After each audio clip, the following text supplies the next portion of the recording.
Every year, civilians get stuck at the bottom of this 450-foot high sand dune, which can result in a $3,000 fine. Yet visiting these dunes have been a part of my family's tradition since I was a kid. And in this episode, I'm visiting the Sleeping Bear Dunes and several other legendary spots I've gone my whole life, sipping some whiskey along the way. Welcome to Whiskeyland. It's easy to be disillusioned with whiskey these days. All these bottles hold different stories, some made in boardrooms, some pulled from a legend passed down for generations. Here in Whiskeyland, a show where Ryan and I explore whiskey by traveling around America and beyond to find whiskey stories we care about. It's worth taking a step back. For instance, Ryan went off to Italy, and here I am hopping on a plane to northern Michigan for a family reunion. First, I stopped at my friend Nate's house. He and I have been friends since we were kids, when life felt bigger, the days were longer, and the world more mysterious. We sipped some local Michigan whiskey, and it went down easy, a pour shaped by its place, like a tradition bottled and corked for just the right moment.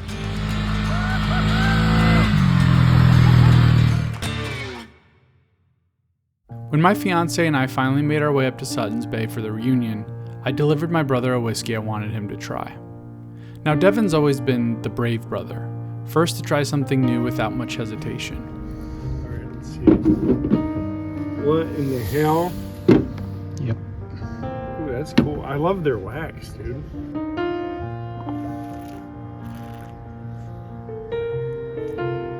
Ooh, that's good. Butterscotch bomb. Yeah.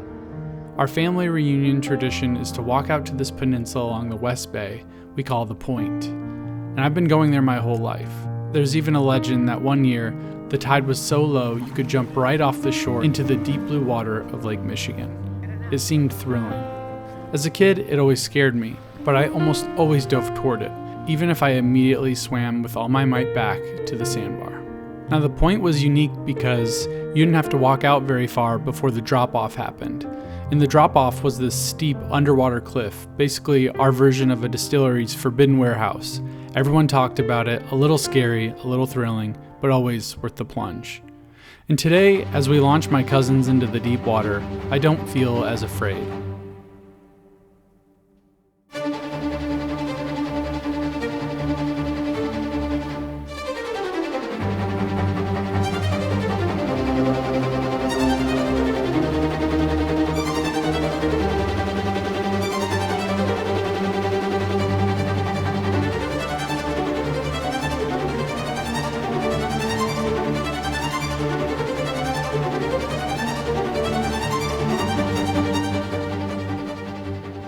I feel like an elder passing the ladder down to create the next generation's memories. The way a master distiller passes down a mash bill. Wow, you did it. You found Walking it. down the That's shore, one for sure. skipping rocks, hunting Petoskey stones, having meaningful conversations.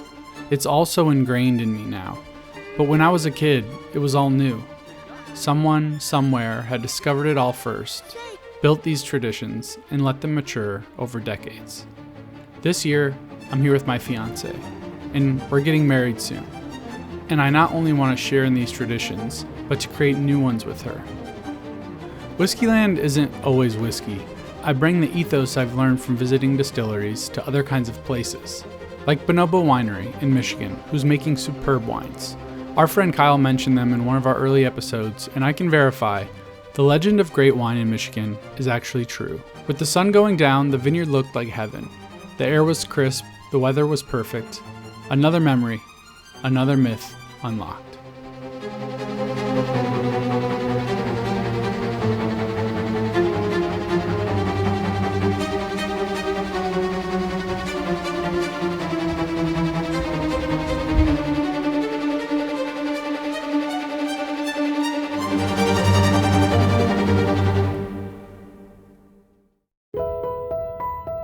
Superman ice cream has a mythological beginning. Its origins are disputed, but for me, it's always been a Michigan thing. One of its components, Blue Moon ice cream, is another elusive flavor I've enjoyed most of my life. Coming to this ice cream shop, through its many owners, is a family tradition. The ice cream is better here. It just is. Like a single barrel release that you picked with your buddies. Driving these tree-lined roads is a tradition. Short trips take their time here, like the drive to Fishtown from Sutton's Bay. It used to feel like forever. The sandwiches at the cheese shop are legendary, defying the laws of nostalgia by still tasting exactly as they did when I was 10.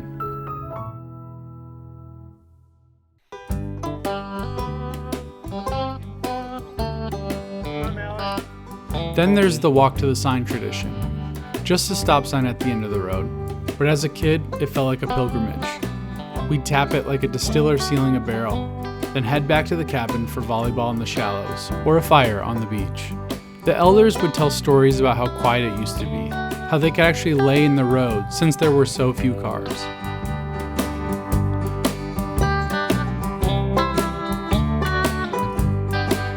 Traverse City felt like New York City back then. The magic shop was our tasting room. Each of us kids buying a trick, learning it, and performing it for the adults, who always played along. The magic wasn't in the trick, it was in the performance. The same way whiskey's magic isn't in the mash, but in the story poured with it.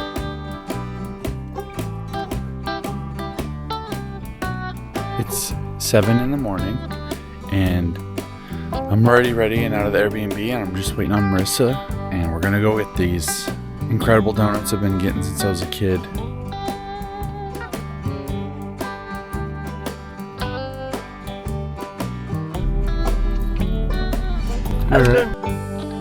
The Sleeping Bear Dunes were our cast strength pour. Massive, intimidating, shaped over centuries.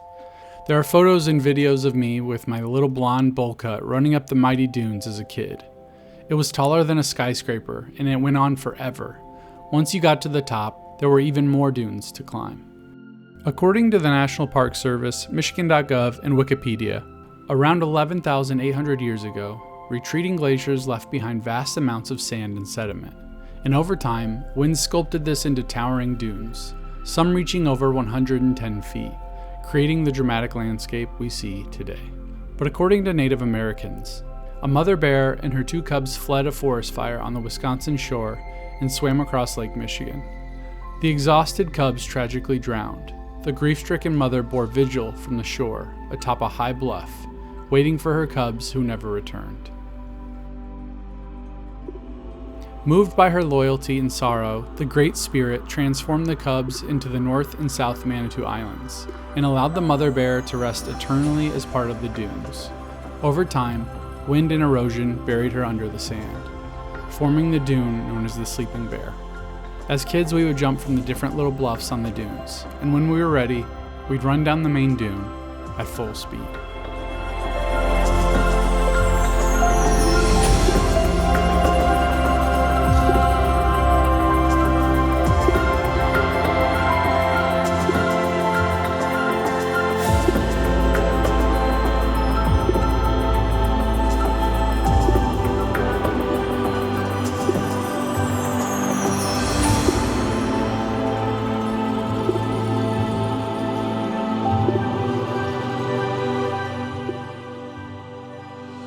I always heard about another side of the dunes.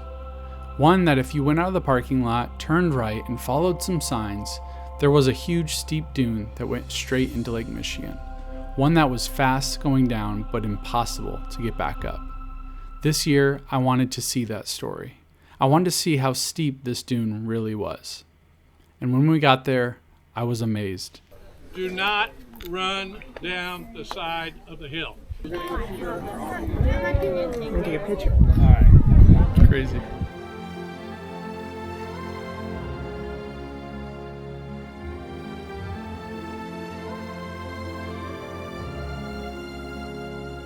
This dune is no joke.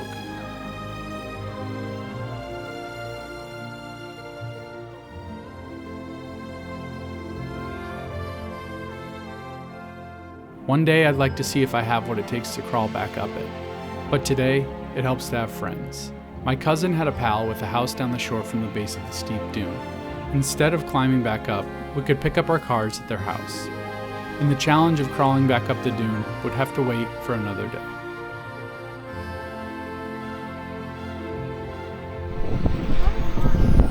Anyone want to place bets on how long it is before they All right, Justin. Come back down. When do we admit to everybody that there is no friend and we're going back up the mountain? Yeah. You're like, that'd be some sick prank. Yeah. Gotcha. Like, by the way, no water, but we brought hot sauce.